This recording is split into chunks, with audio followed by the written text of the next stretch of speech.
भगत भाई इस बात को यहाँ जोड़ लेते हैं कि भाई सतलोक आश्रम मैनेजमेंट हरियाणा जो डीवीडी से नाम दीक्षा दे रहा है वो गलत है और खुद भी पाप का भागी बनेगा, दूसरों को भी पाप का भागी बनाएगा।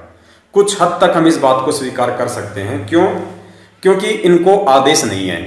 परमेश्वर ने अभी तक किसी भी व्यक्ति को सतलोक आश्रम बरवाला से बाहर डीवीडी से नाम दीक्षा दिलवाने का आदेश नहीं दिया है। और जब तक हम अपने मुख कमल से अपने गुरुदेव के ऐसे आदेश नहीं सुन लेते हैं और यदि वहां से नाम दीक्षा लेते हैं तो निश्चय ही हम परमेश्वर के कहीं ना कहीं दोषी बनते हैं।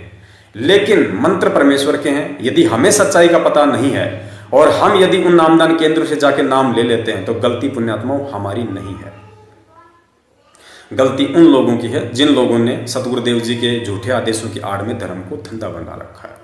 अब जिस आत्मा ने वो नाम दीक्षा ले ली, अब उसके लिए क्या निर्देश है, उसको क्या करना, फिर उसके मन में शंका पैदा हो जाएगी कि इसका मतलब भाई मेरा तो नाम गलत है या मेरा तो नाम सही नहीं है, फिर मैं क्या करूं। अब तो ऐसी पुण्यात्माओं के लिए दास की प्रार्थना है, वो पुण्यात्माएं जिनको सच्चाई का पता नहीं था। क्योंकि देखो पुण्यात्माओं, ज्ञान परमेश्वर का एक नंबर का है। ज्ञान तो सृष्टि में इसके अलावा कोई है नहीं, कोई काट सकता नहीं इस ज्ञान को।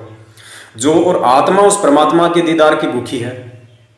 तो जिस भी आत्मा ने सतगुरुदेव जी के अनमोल प्रवचन सुने, उसकी आत्मा तुरंत नाम दीक्षा के लिए तैयार हो जाती है। वो ये नहीं देखता फिर क्या सही है क्या गलत है, वो ये चाहता कि मैं मेरा आत्म कल्याण करवाऊं। और जैसे ही उसको मालूम पड़ेगा, मोबाइल नंबर पे फोन करेगा या जैसे भी कोई भगत भाई उसको बताएगा कि भाई वहां नाम दीक्षा मिलती है, वो बेचारा जाते ही सबसे पहले नाम दीक्षा लेगा।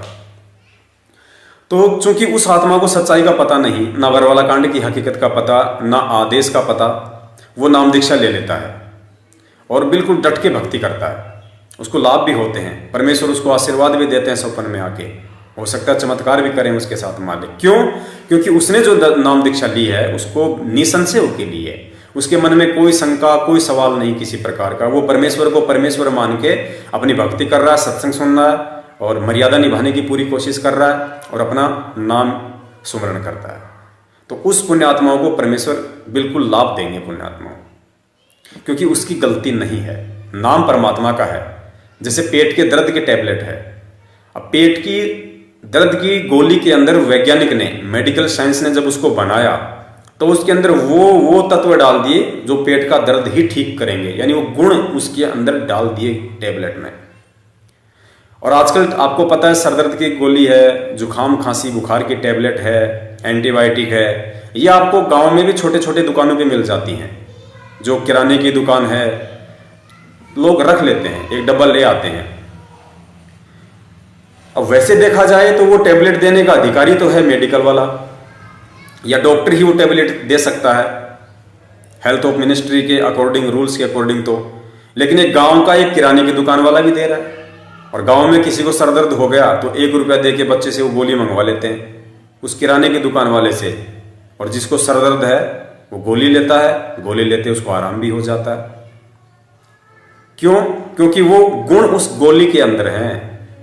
तो इसी प्रकार डीवीडी से जो नाम दीक्षा है, जब तक आपको सच्चाई का नहीं पता है या चाहे आपको सच्चाई का पता है और फिर भी यदि आप सतगुरुदेव जी के उन अनमोल मंत्रों को ले लेते हैं और जो मर्यादा गुरुदेव ने बताई है यदि आप उनको फॉलो करोगे सही तरीके से, तो वो नाम अपना काम अवश्य करेगा।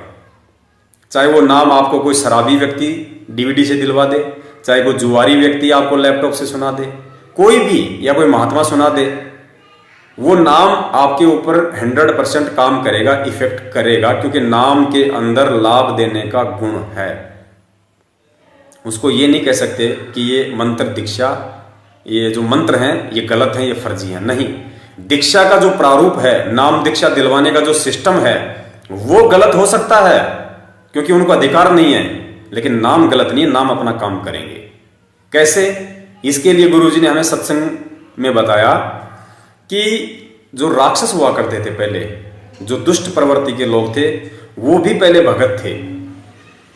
एक सभ्य इंसान और वो दुष्ट प्रवृत्ति के लोग पहले दोनों ही भगत थे। आगे चल के धीरे धीरे क्या हुआ कि कुछ लोगों ने दुर्व्यसन करने शुरू कर दिए, यानी मंत्र जाप वो करते थे, मंत्र जाप के साथ साथ में उन्होंने दुर्व्यसन शुरू कर दी, यानी मर्यादाएं खंडित कर दी और शराब भी पीने लगे, मांस भी खाने लगे, उल्टे सीधे कर्म कुकर्म भी करने लगे। और साथ ही साथ मंत्रों का जाप भी करने लगे। जो दूसरे भगत लोग मर्यादा में रह के करते थे, वो लोग भी मंत्र जाप कर रहे थे जो मर्यादा में रह रहे थे, और वो लोग भी मंत्र जाप कर रहे थे जो शराब पी रहे थे, मांस खा रहे थे। तो गुरुजी ने बताया कि मंत्र जाप करने से तो उनके अंदर सिद्धियां आ गई, शक्ति आ गई, क्योंकि मंत्र का गुण है। और दुर्व्यसन करने से, मर्यादा खंडित करने से उनमें कुविचार उत्पन्न हो गए, जिस कारण से वो झगड़ा करने लग गए, मारने काटने लग गए। तो इस प्रकार वो जो दूसरा जो ग्रुप था वो राक्षस कहलाया, और जो लोग भक्ति कर रहे थे, मर्यादा में थे, वो देवता कहलाए, वो अच्छी आत्मा कहलाई। तो गुरुजी ने बताया कि ऐसे तो ये अच्छे लोग बने, ऐसे ये राक्षस प्रवृत्ति के लोग बने। क्यों? क्योंकि मंत्र दोनों पे काम कर रहे थे। तो इसी प्रकार आप जब ये